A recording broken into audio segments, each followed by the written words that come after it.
I'd like to call the meeting to order. Chad, you mind to do the roll call? Yes, sir, Judge. Mr. Outer, Mr. Wicker, Mr. Bishop, here. Mr. Masters, Here. and Mr. Quayle. Here. You have a quorum, Judge. I would like to make a note that Mr. Elder is out of town for business, so that's the reason he's not here. I would like to take a moment of silence for the passing of our 41st president, Mr. George Bush.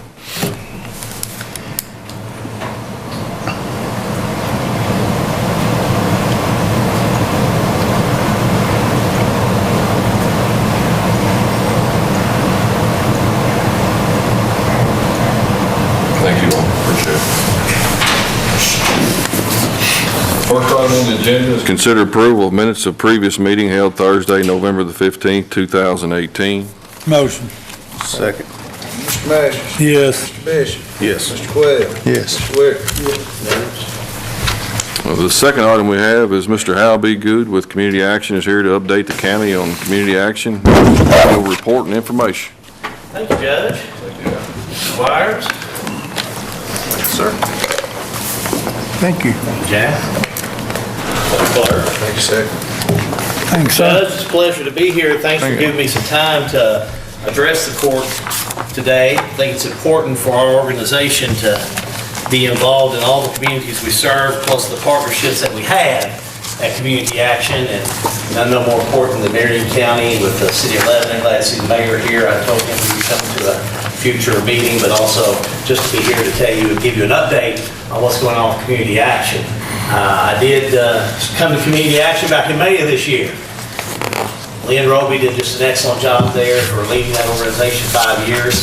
She's been there 25 years at Community Action. I came there via working in Boyle County in economic development and spent most of my career in economic development. I worked for the Kentucky Association for Economic Development in Frankfurt for close to 5.5 years, working with that job creation, working on that workforce development piece. Worked with Tom Lund the best that I could, so I just leave the rest of that up to you all. Tom's really good to work with.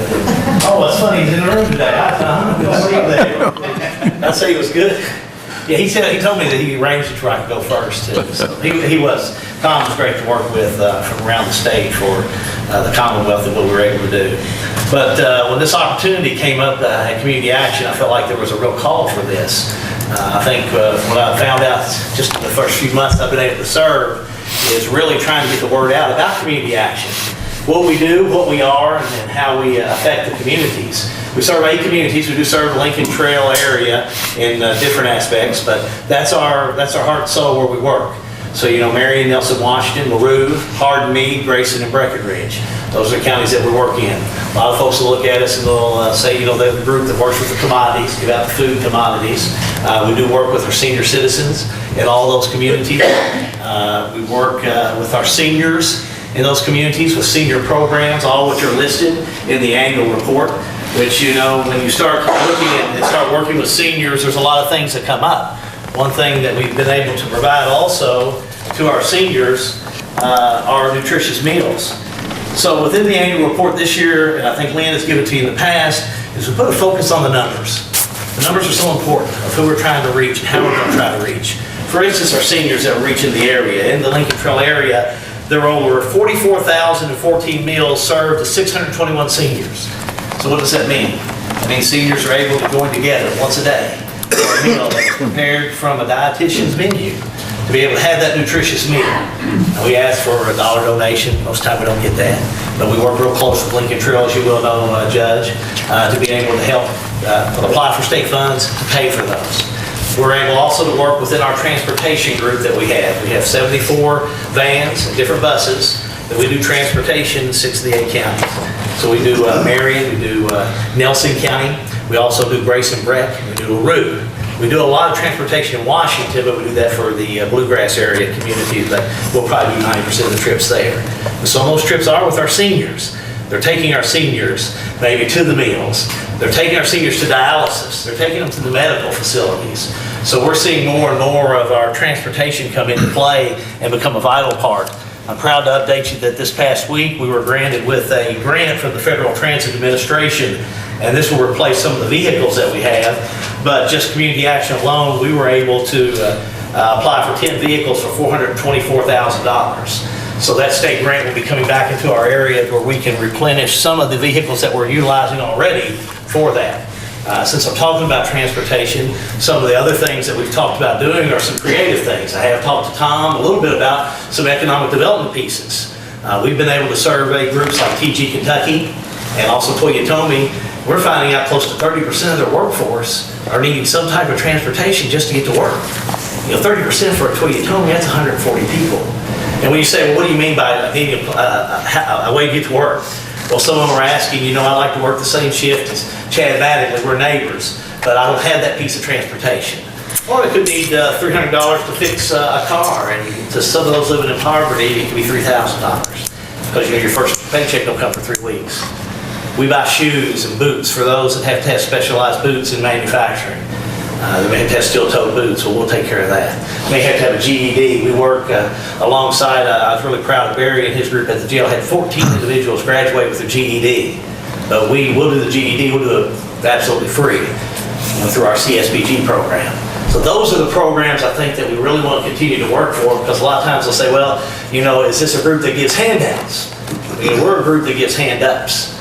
We want to be there to stand beside somebody if they are in poverty, but we also want to stand beside them when they're out, when they're in the workforce.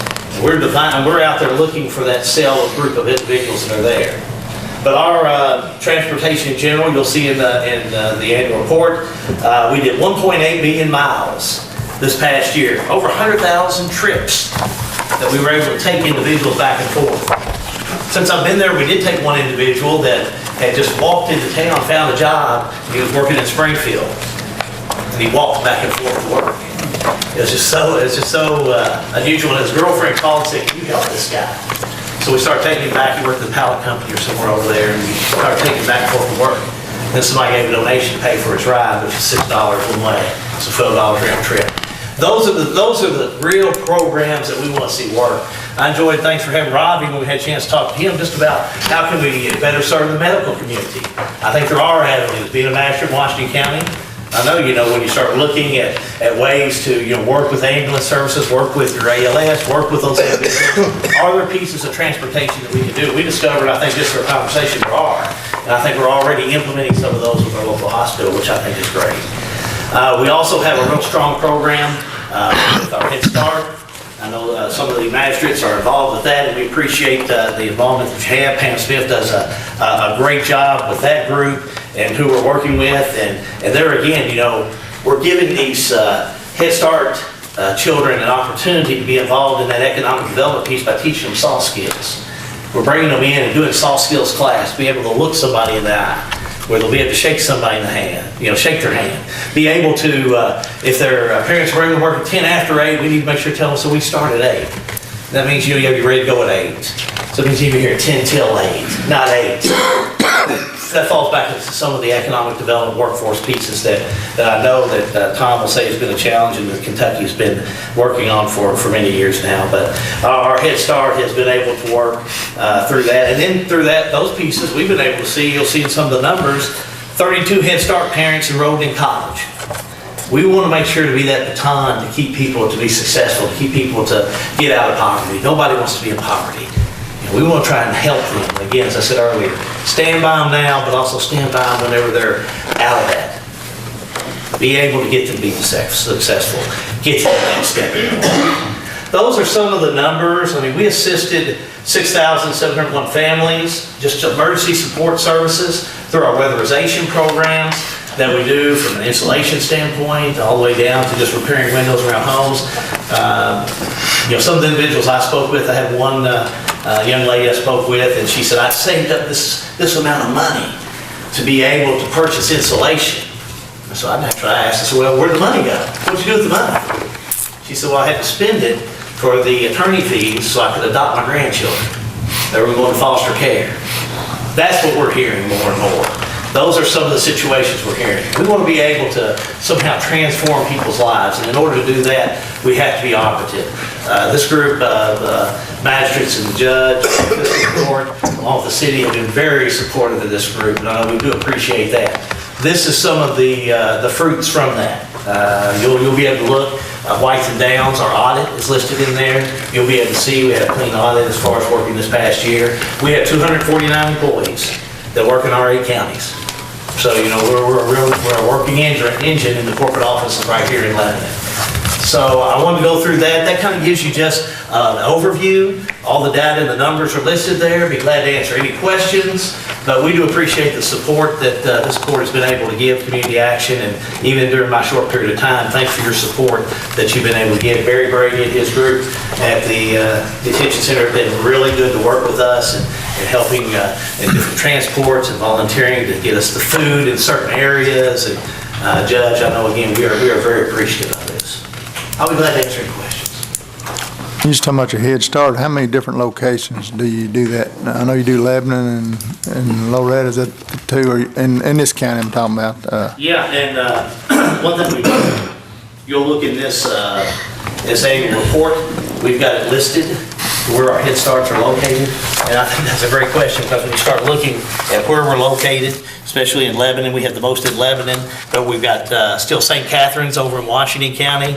We're building a new Head Start in Radcliffe.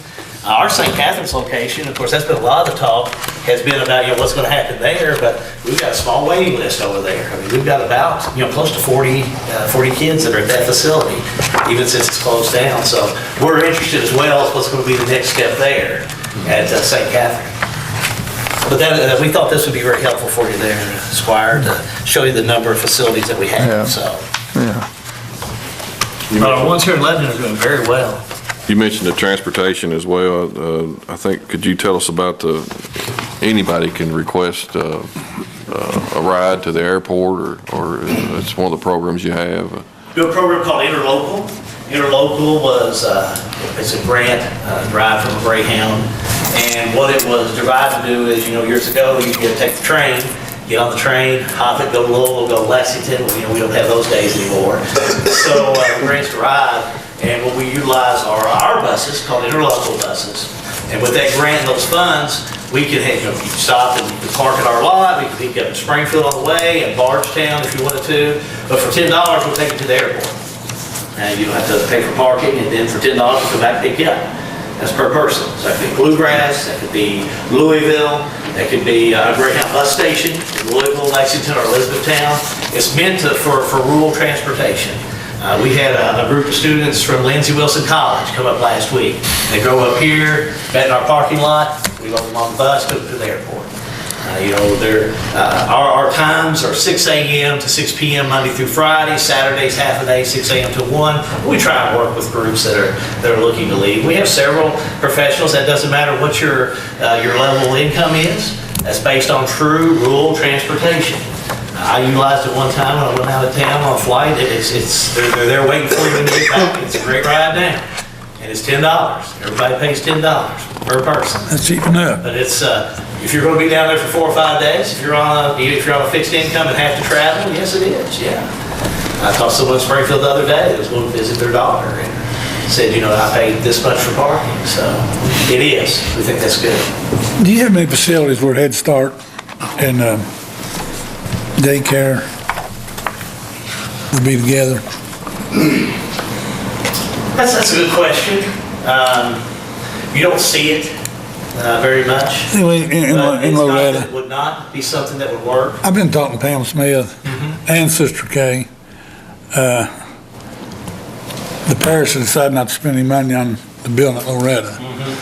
And I talked to Pam, and since I'll ask you the same question, is there any way we can get a building and combine the two entities together if we can find a location? I think you go back and you look at the enrollment, like in Loretta. The enrollment's huge down there. Really, yeah, that's what I was going to say. You'd see it very positive on that positive note. And I think what would be the best is to look at, if not a renovation, a new facility of some sort. Case in point, while we're looking at Radcliffe, we're looking around the North Hardin area, and that's really just due to the population. And where we were looking at that. I think you can look at this just because of some of the infrastructure and some of the needs there. We are looking, when we're looking at some different locations, Squire, at, like right now, and Judge Darden's on our board, we're looking in Breckenridge County at a new facility.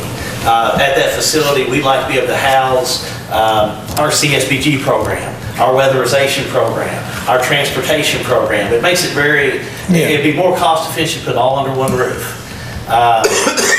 We have 4 locations in Hardin County, and we're looking at one of our CSBGs maybe to move into there temporarily, into one of our Head Starts. Yeah, I think those are some things that could work as well. I mean, the transportation, we've talked a little bit about what we were thinking about doing for the economic development piece. I want to do a pilot program next year where we're trying to eliminate that 30% of individuals that don't have a ride. We're out raising some capital funds. We set a $50,000 mark to raise capital funds to be able to put towards making sure we address that 30% and how we do it. Tom and I have talked about this, and I think some of us will remember this who are my age, but the old GE days, back in the day, everybody would load up that morning in a van driven by someone working GE from Lebanon or Springfield, and they would go to Louisville and work all day, and they'd come back. Well, the individual drove the van, worked that day. They would pay him so much. Well, there's other groups that are doing similar programs, but there's no reason you couldn't do a park and ride work for a TG Kentucky in an adjacent county. Pick them up, bring them if they have problems. And maybe, help them build themselves up to a level where they don't have to ride that anymore. But the employee would be a TG. So that's a longer answer to what you had asked, but we want to be able to look at those facilities. And you're right, Loretta's really doing well. The Marion counties are all doing well. Our one here in town, they're doing very well. All right, thank you. Well, Any other questions? thank you. How do they have a website? Do you all have a website that you can look at the resources and stuff available? That's another great question. Our website is ckcac.org. We are on Facebook. What do you say? We have found Facebook to be a great medium for several press releases. We work with the local papers and local radio to get that information out.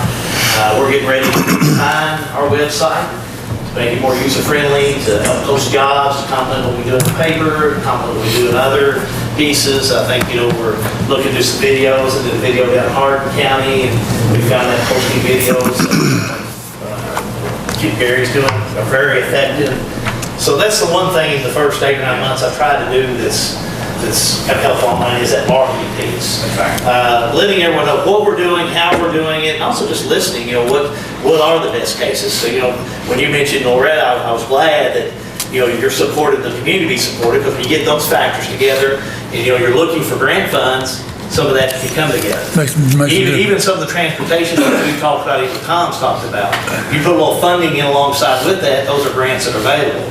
When I got there, we put in for that close to $500,000 grant for 10 vans. We got that. So I think our transportation is really strong in the communities we have.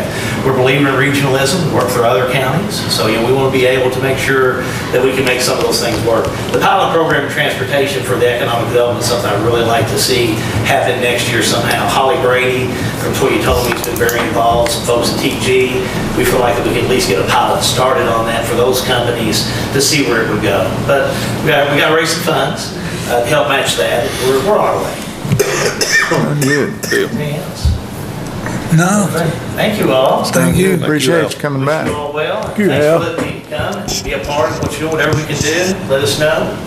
And glad to be a partner with you. Have a nice Christmas. Appreciate you coming. I appreciate the time. Yeah, good to see Good you. to see Take you. care. Enjoy your, Enjoyed my last 2 meetings. last 2 meetings. Glad to see you all. See you all. Thanks, guys. Adam. Thanks, Jim. Appreciate it.